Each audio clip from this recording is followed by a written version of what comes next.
Hey guys, welcome back.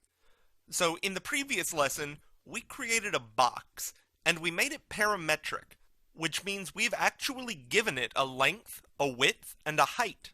In this lesson now, we're actually going to put a tabletop on this box. So we'll go into our reference floor plan, and we're actually going to duplicate what we've already done.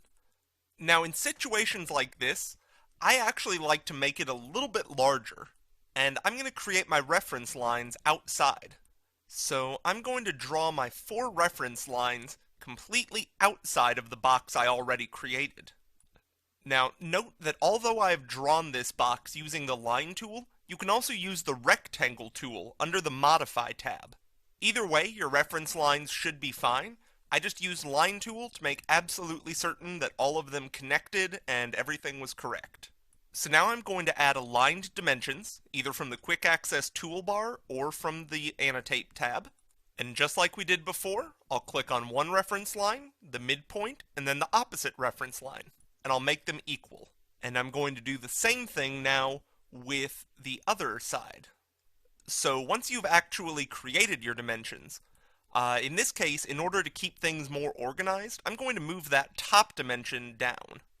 So our base dimensions are going to be on the top and the left, and our tabletop dimensions will be on the right and the bottom.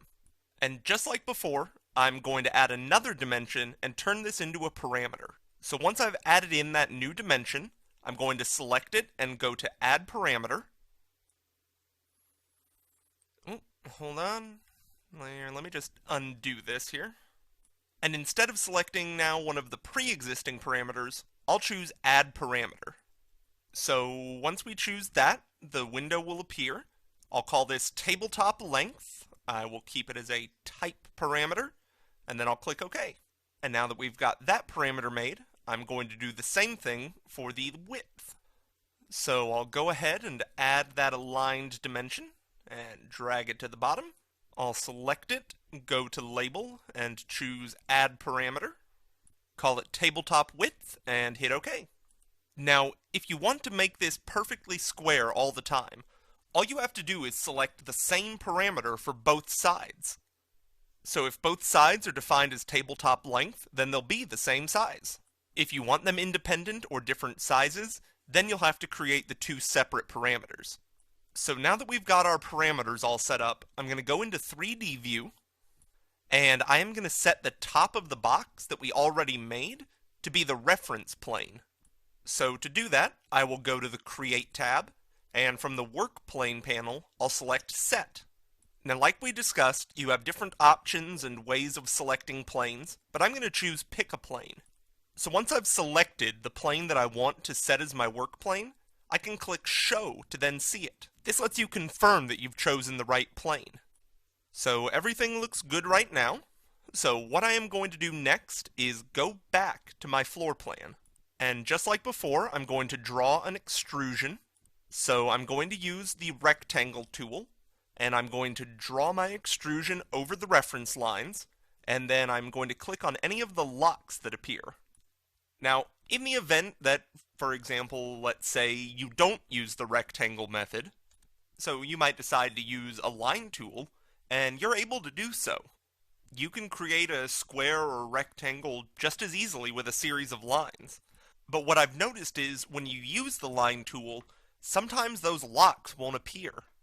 If that happens, just shift your line away from and then back to the reference line, and then the lock should appear. So if you see that happen, just go through and do that to all of the lines that you drew. Just drag away, drag back, and then press lock. Regardless, once you have your lines in, you can press the green checkbox. Now we can go into 3D view to see what's happened with our model.